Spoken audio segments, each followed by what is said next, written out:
भाजपा वचन नहीं देती, जुमला देती है। मैं पूछना चाहता हूं कि छात्रों का आंदोलन के बाद सरकार उनका बात सुन के तो देश के होम मिनिस्टर साहब को ले आइए, वो सब एक्सप्लेन कर देंगे। चढ़ावा चोरी नहीं बचा पाए, वो पेपर लीक कैसे बचा पाएंगे?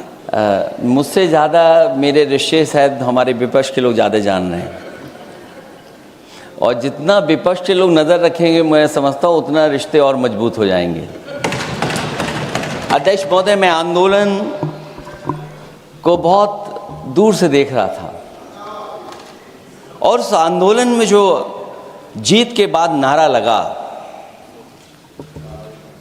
एक नारा लगा अध्यक्ष महोदय, सरकार के खिलाफ नारा लगा कि सरकार को ये अहंकार था कि सरकार झुकती नहीं है, लेकिन उन्हीं नई पीढ़ी के लोगों ने ये वो नारा दिया कि झुकाने वाला चाहिए, सरकार भी झुकती है, और सरकारों को झुकाना भी नौजवानों को आता है। सरकार झुकी और स्वीकार किया उन्होंने। जो करोड़ों नौजवान जो मांग कर रहे थे कि सबसे पहले जो मंत्री जी हैं वो इस्तीफा दें, और बिंदु दूसरे अलग हैं जो हम लोगों को जानकारी में मिल रहा है। अध्यक्ष महोदय, सरकार हर विषय पे स्वीकार किया है, लेकिन पता नहीं अध्यक्ष महोदय ये बात समझ में नहीं आ रही है कि सदन में उन आश्वासनों को क्यों नहीं रख रही है सरकार, जो सहमति बनी है। और उसके बाद अध्यक्ष महोदय, हम लोगों ने देखा कि जब मंत्री जी लौटे हैं, मंत्री नहीं रहे, उसके बाद सदन के बाहर उनका स्वागत किया गया। अध्यक्ष महोदय, जो स्वागत हुआ उसके लिए हमें कोई शिकायत नहीं है, लेकिन माननीय सदस्यों को कितनी बड़ी राहत मिली होगी, कितने बड़े संकट से बचाया उन्होंने। एक प्रधान जी को हटा करके प्रधानमंत्री बचा लिया आपने। और ऐसा अध्यक्ष महोदय आंदोलन किसी ने नहीं देखा, जिस आंदोलन में नई पीढ़ी के लोग, कम उम्र के लोग निकल करके आ गए, और जो नारे दिए गए। ये सरकार पिछले कई वर्षों से नकारात्मक प्रचार पर टिकी हुई थी, नकारात्मक राजनीति करती थी, और न जाने कितने हजार करोड़ रुपए खर्च किए होंगे सरकार ने नकारात्मक राजनीति के लिए। लेकिन नई पीढ़ी को मैं बधाई देना चाहता हूं, उनके मनोबल को और उनकी एकता को, और जिस तरीके से उन्होंने प्रचार किया, अंततः सरकार को झुकना पड़ गया। भाजपा वचन नहीं देती, जुमला देती है। तो मुझे उम्मीद है कि सभी युवा नौजवानों का जो मांग की है उन्होंने, उन सभी मांगों को सरकार स्वीकार करेगी। और सरकार ये भी स्वीकार कर लिया होगा कि कोई दल मजाक में बना तो कितनी बड़ा दल बन गया। जो कोई चीज़ मजाक से शुरू हुई वो कितना सीरियस हो गई, और इतना सीरियस हुई कि हमारी सरकार लोकतांत्रिक हो गई कि जो उनको धरने पे बैठने दिया। सरकार लोकतांत्रिक थी कि उन्हें धरने पर बैठने दिया। हमने वो भी समय देखा है कि जहाँ पर धरने पर नहीं बैठने दिया, वर्षों वर्ष लोग बैठे रहे धरने पर, उनकी सुनी नहीं गई। इसी दिल्ली को घेरा था किसानों ने, और सरकार को लगा कि चुनाव आ गया तो सरकार ने तीनों काले कानून वापस ले लिए। जब सरकार घबरा जाती है, डर जाती है, तो सरकार स्वीकार कर लेती है। इसीलिए वो नारा मुझे अक्सर याद आता है कि झुकाने वाला चाहिए, सरकार भी झुकती है। जो विषय लाया गया है कि prevention of unlawful means act, सरकार को कम से कम ये बताना चाहिए था कि 2024 में जब ये लेकर के आए थे तो आज 2026 में कैसे पेपर लीक हो। और केवल गिनती के 1-2 पेपर लीक नहीं हुए हैं। ये ऐसा आंदोलन रहा जिसमें माँ बाप और नई पीढ़ी के लोग सब जुड़ गए। अगर हम ये माने कि 20 लाख बच्चों ने परीक्षा लिखी थी और उनके घर परिवार के सदस्यों को हम इसमें जोड़ दें, दादा दादी, माँ बाप और परिवार का कोई सदस्य, तो 5 लोग प्रभावित थे, और 5 गुणा 20, 1 करोड़ लोग नाराज हुए सरकार से। और अक्सर हम पॉलिटिकल लोग हैं, हम लोग जानते हैं जब कभी आंदोलन करते हैं तो कितनी तैयारी करानी पड़ती है, गाड़ियों का इंतजाम, खाने का इंतजाम और इंतजाम। लेकिन ये पहला आंदोलन देखा कि जिसमें माँ बाप भी जुड़ गए और कहा कि जाओ बच्चों आंदोलन करो, हम आपके साथ हैं। ये पहला आंदोलन ऐसा देखने को मिला है। और केवल दिल्ली में नहीं हुआ ये, केवल दिल्ली में नहीं हुआ ये। अगर ये बात गलत है, अगर ये बात अध्यक्ष महोदय गलत लग रही है, तो देश के होम मिनिस्टर साहब को ले आइए, वो सब एक्सप्लेन कर देंगे।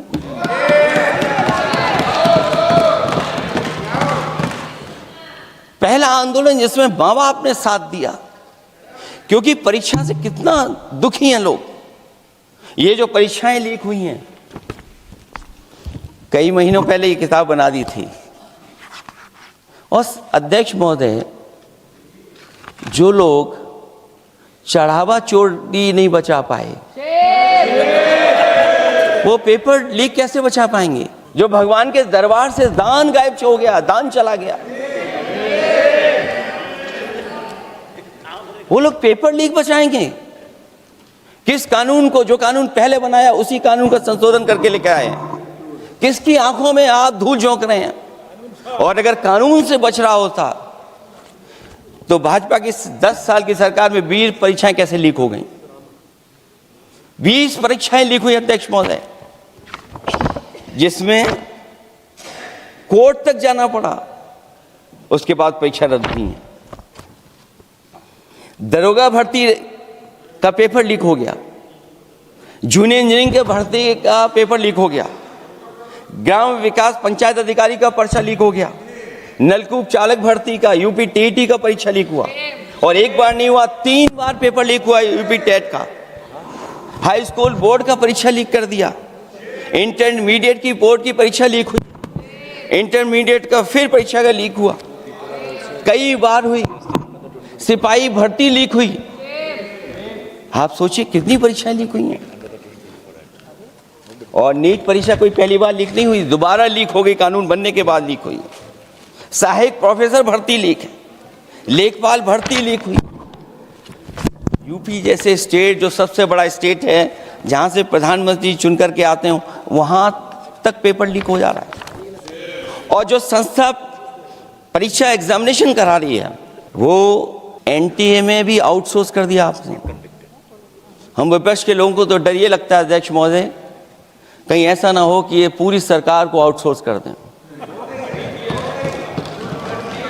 आउटसोर्स सरकार है, जो सबसे विश्वसनीय संस्था है, उसमें आउटसोर्स पे आपने कर्मचारी को रखा हुआ है। किस बात की जवाबदेही है? यही अकाउंटेबिलिटी है आपकी? कहीं अकाउंटेबिलिटी ये तो नहीं है? आप अकाउंटेबिलिटी को ये न कहीं समझ बैठे हो कि अकाउंट को भर दे वो एबिलिटी वाला ही हमें चाहिए? कहीं वो अकाउंटेबिलिटी तो नहीं है? आप बताइए, एनटीए को आउटसोर्स किया हुआ है आपने। जिस संस्था की जिम्मेदारी है महत्वपूर्ण परीक्षा कराने की, उसमें सब आउटसोर्स। और ये सच कहा कि कांग्रेस पार्टी के माननीय सदस्य ने मांग की है कि वो हम लोगों को पता होना चाहिए आखिरकार कौन लोग थे जो आउटसोर्स होकर के बैठ करके परीक्षा में इस तरह की घोटाला कर रहे थे। आखिरकार जवाबदेही क्या है, किसकी थी? और फिर केवल नीट की परीक्षा की बात करें और परीक्षाओं की बात करें, अगर हम अध्यक्ष महोदय, जब से सरकार बनी है तब से सरकार की कोशिश रही है कि शिक्षा, परीक्षा और यूनिवर्सिटी का ताना बाना पूरा ध्वस्त हो जाए, उसको एक रंगी बना दें हम, उसमें अंडरग्राउंड अनरजिस्टर्ड लोग शामिल हो जाएं।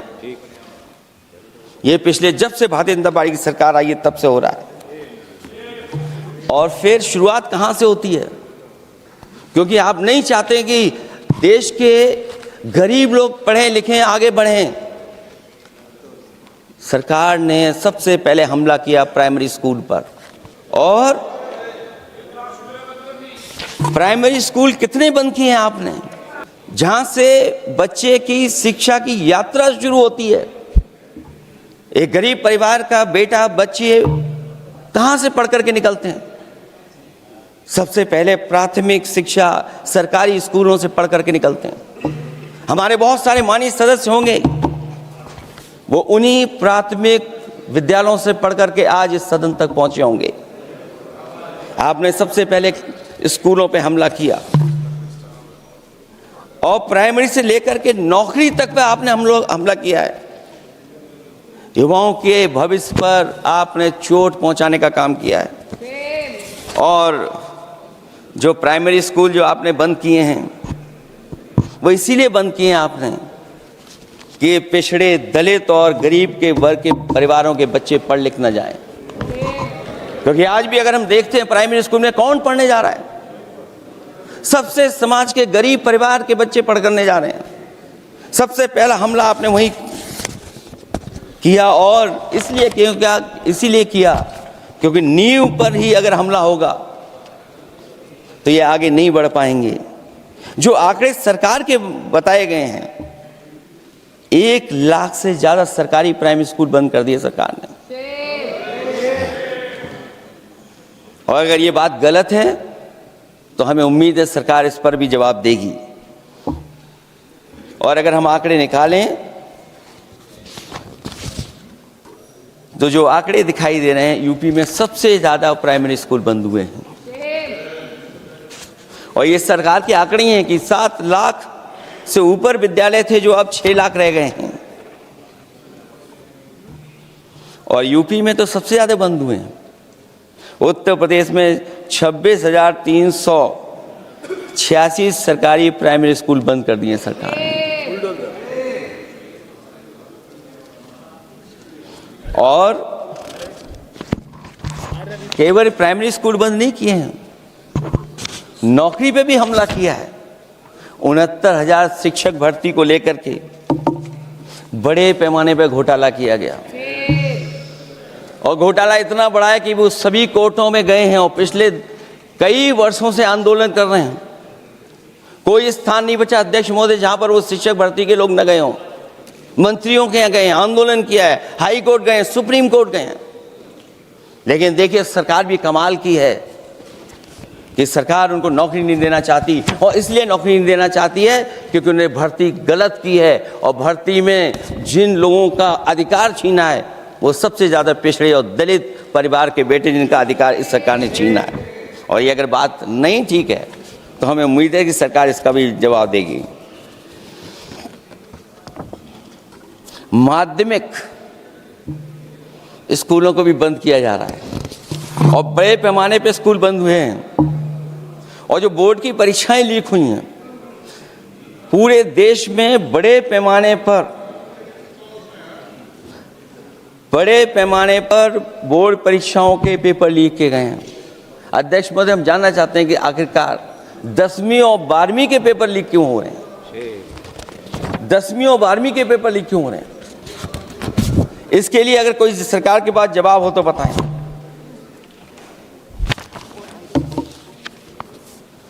और जो बच्चों ने जान दी है नीट की परीक्षा में, जब परीक्षा का पेपर लीक हो गया है, अध्यक्ष महोदय, मैं अपनी तरफ से, पार्टी की तरफ से और सभी की तरफ से उन्हें श्रद्धांजलि देता हूं। और हमें उम्मीद है कि सरकार उन बच्चों की मांग मानेगी जिन बच्चों ने ये शर्त रखी है कि उनके परिवार के लोगों को 1 करोड़ मुआवजा दिया जाए। जब उच्च शिक्षा में जिस तरीके से भर्ती हो रही है अध्यक्ष महोदय, जो उच्च शिक्षा की भर्ती है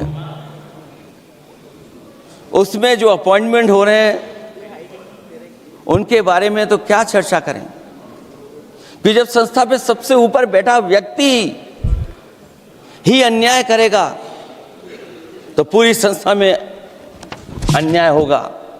जब से ये सरकार आई है, जो बड़ी बड़ी संस्थाएं हैं उन सब संस्थाओं में एक रंगी लोगों को बैठा करके उन संस्थाओं को ध्वस्त करने का काम कर रहे हैं।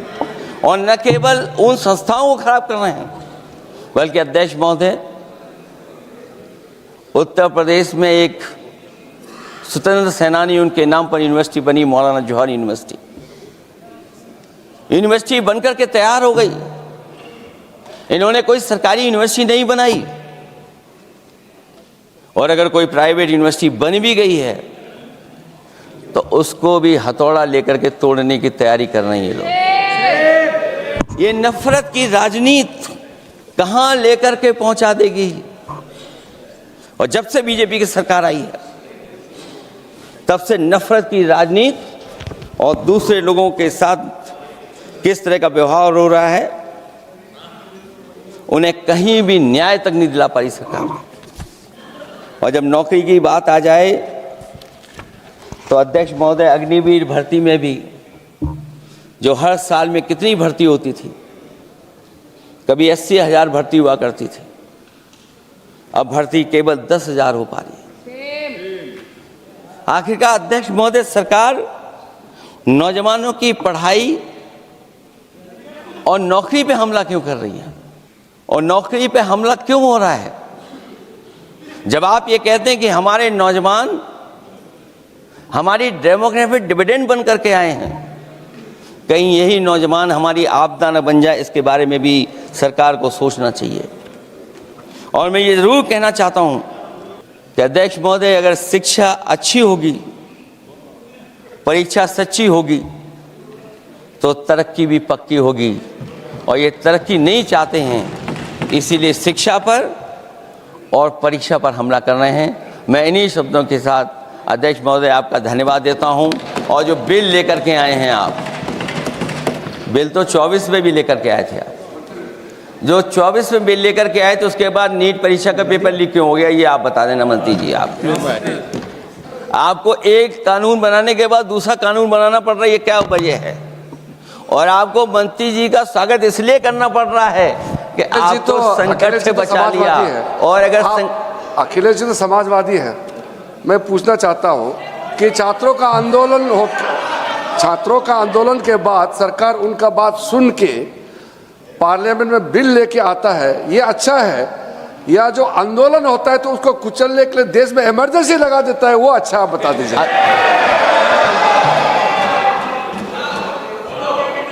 अध्यक्ष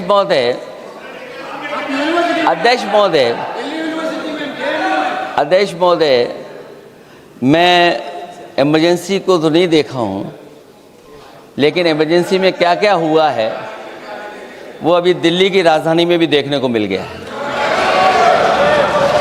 आंसू के गैस के गोले और लकड़ी में लगा हुआ कुछ कील का और कांटे की चीज़ें, उस समय करंट नहीं लगाया जाता था, इस बार करंट लगाया गया है। तो ये इमरजेंसी के बराबर ही हुआ है हमला, कम नहीं है। इमरजेंसी से कम अन्याय नहीं कर रहे हैं आप लोग। और याद करिए अध्यक्ष महोदय, अगर इमरजेंसी इन्हें याद आ गई है, अगर इमरजेंसी अध्यक्ष महोदय ने याद आ गई है, तो इमरजेंसी के बाद भी परिवर्तन हुआ था और हमें भरोसा है कि इसके बाद भी परिवर्तन होगा। और अध्यक्ष महोदय, मैं आखिरी में कहना चाहता हूँ,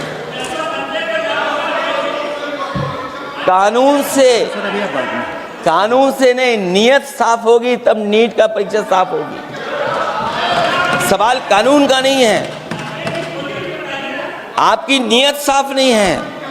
और जिस समय आपकी नियत साफ होगी तो परीक्षा भी साफ हो जाएगी। और हमारे साथी जो कुछ और बातें उठा रहे हैं, आज मौका नहीं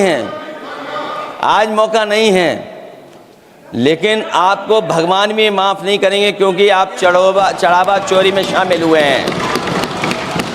और चढ़ावा ही नहीं, जो गुप्त दान था वो भी चोरी हुआ है, गुप्त दान।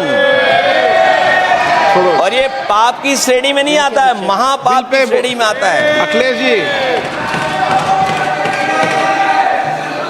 Akhilesh ji bill pay. और अध्यक्ष महोदय, आखिरी में मैं इतना ही कहना चाहता हूँ, शिक्षा की रक्षा के लिए जो आंदोलन हुआ है वो हमेशा आंदोलन जीतेंगे। बहुत बहुत धन्यवाद, बहुत बहुत आभार प्रकट करता हूँ आपका।